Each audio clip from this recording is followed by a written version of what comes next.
Hey guys, welcome to all. This is Manas. So ఈ వీడియోలో ఏం తెలుసుకుంటామంటే మీ వీసా రిజెక్ట్ అయిపోవడానికి టాప్ 5 రీజన్స్ ఏంటి అనేది ఈ వీడియోలో అయితే ఎండ్ వరకు చూసినట్లయితే మీరు తెలుసుకుంటారు. అండ్ ఈ వీడియోలోకి వెళ్ళే ముందు చిన్న రిమైండర్, మన ఛానల్కి వ్యూస్ అయితే బాగానే వస్తున్నాయి కానీ సబ్స్క్రైబర్స్ అయితే రావట్లేదు. మీరు కనుక సబ్స్క్రైబ్ కొట్టి లైక్ చేసినట్లయితే నాకు ఇంకా మరింత మోటివేషన్ ఉంటుంది, ఇంకా మరింత మంచి కంటెంట్తో మీ ముందుకు రావడానికి.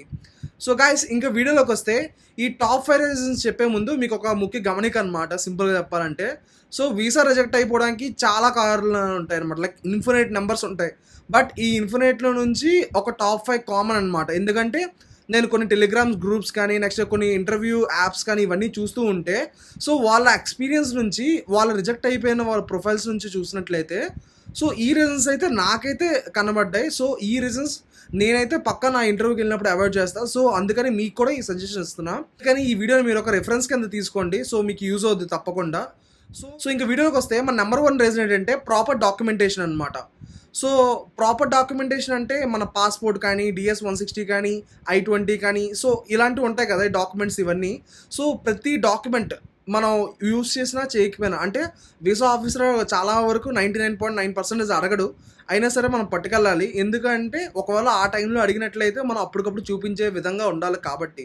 సో మీరైతే ప్రాపర్ డాక్యుమెంటేషన్ అయితే మాత్రం పట్టుకెళ్ళాలి. ఒకవేళ ప్రాపర్ డాక్యుమెంటేషన్లో ఏదైనా మిస్ అయినట్లయితే మీ వీసా ఒక డిలే అవ్వడానికి కానీ, లేదంటే డైరెక్ట్ రిజెక్ట్ అయిపోవడానికి అయితే కారణాలు ఉంటాయన్నమాట. సో ఇది నెంబర్ 1 రీజన్.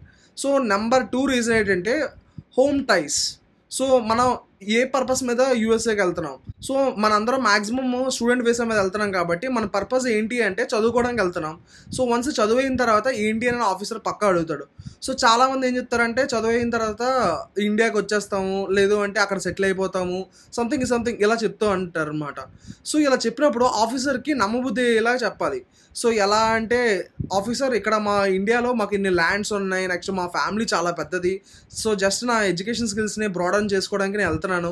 వన్స్ నన్ను నేను అప్గ్రేడ్ చేసుకున్న తర్వాత మళ్ళీ ఇండియాకి వచ్చి ఇక్కడ ఏదైనా జాబ్ చేసుకుంటే, ఎందుకంటే మా ఫ్యామిలీకి దగ్గరగా ఉంటా. సో ఇది జనరిక్ ఆన్సర్ అనమాట. సో దీన్ని మీ ఇండిపెండెంట్గా మీరైతే ఎలా యూజ్ చేస్తారో అలా యూజ్ చేసి మీరు ఆ వీసా ఆఫీసర్కి అయితే చెప్పాలి. వాళ్ళకి నమ్మకం లేదన్నట్లయితే సెక్షన్ 214I అనమాట. సో ఇది వీసా ఆఫీసర్లకు ఉంటుంది. సో ఈ రీజన్ పెట్టి మీ వీసాని అయితే రిజెక్ట్ చేసే ఛాన్స్ అయితే ఉంది. సో అందుకనే మీరు మీ హోమ్ కంట్రీకి పక్కా వచ్చేస్తారు అని చెప్పి వీసా ఆఫీసర్కి అయితే నమ్మబుద్ధి అయ్యేలాగా మీరైతే చెప్పాలన్నమాట. అది మన సెకండ్ రీజన్ అనమాట. ఇంకా థర్డ్ రీజన్కి వస్తే ప్రాపర్ ఫైనాన్షియల్ డాక్యుమెంటేషన్. సో పక్కా అడుగుతారనమాట, లైక్ మీరు మీ ఎడ్యుకేషన్ని ఎలా స్పాన్సర్ చేస్తున్నారు అని. సో మన ఇందులో 3 టైప్స్ ఉంటాయన్నమాట. ఫస్ట్ది ఏంటంటే కంప్లీట్ ఎడ్యుకేషన్ లోన్, నెక్స్ట్ది ఏంటంటే ఫైనాన్షియల్ డాక్యుమెంట్స్, అంటే ఎవరైనా స్పాన్సర్ చేసిన వాళ్ళు ఉంటే వాళ్ళవి డాక్యుమెంట్స్ పట్టుకొని వెళ్ళడం. థర్డ్ థింగ్ ఏంటి అంటే మీ ఫిక్స్డ్ డిపాజిట్స్ కానీ, మ్యూచువల్ ఫండ్స్ కానీ, ఇవన్నీ బాండ్స్ కానీ ఇవన్నీ ఉంటాయి కదా, సో అవన్నీ కలిపి ఒక CA సర్టిఫికేట్లో చేయడం అనమాట. ఇందులో మనం మిక్స్డ్గా కూడా చేసుకోవచ్చు. లైక్ ఎలా అంటే ఒక 80 lakhs ఉంటే ఒక 50 lakhs అనేది లోను, ఒక 30 lakhs అనేది పర్సనల్ ఫండింగ్స్ అన్నట్టుగా చూపించుకోవచ్చు అనమాట. సో ఇవన్నీ అయితే మీకు పక్కా ప్రాపర్ డాక్యుమెంటేషన్ అయితే ఉండాలన్నమాట. మ్యాక్సిమం ఏంటి అంటే 99.9% అయితే వాళ్ళు చూడరు. బట్ చూస్తే ఒకవేళ అది రియల్గా అనిపించాలి, రియల్గా అనిపించలేదు అంటే వాళ్ళు మన వీసాని హోల్డ్లో పెట్టి నెక్స్ట్ ఎంక్వైరీ చేసుకుంటారు అనమాట. ఇదంతా పెద్ద ప్రాసెస్ ఉంటుంది. సో అందుకనే ఏదర్ యాక్సెప్టో రిజెక్టో ఇక్కడే తేలిపోద్ది అనమాట. సో అంతవరకు మళ్ళీ డాక్యుమెంట్స్ వెళ్ళి ఆ వెరిఫికేషన్ వరకు మ్యాక్సిమం వెళ్తూ ఏదర్ యాక్సెప్టో రిజెక్టో అక్కడే తేలిపోద్ది. సో ఇది మన నెంబర్ 3rd రీజన్ అనమాట. 4th రీజన్ ఏంటంటే మిస్కమ్యూనికేషన్ ఆర్ మిస్ఇంటర్ప్రిటేషన్ అనమాట. సో మనందరం చిన్నప్పటి నుంచి ఇంగ్లీష్ అయితే నేర్చుకున్నాం, ఇంగ్లీష్ మీడియం స్కూలే. బట్ అందరం తెలుగే మాట్లాడేవాళ్ళం, ఎవరు ఇంగ్లీష్లో మాట్లాడేవాళ్ళం కాదు. మాట్లాడినా సరే మన యాక్సెంట్ అనేది వాళ్ళ యాక్సెంట్తో చాలా డిఫరెంట్ ఉంటుంది.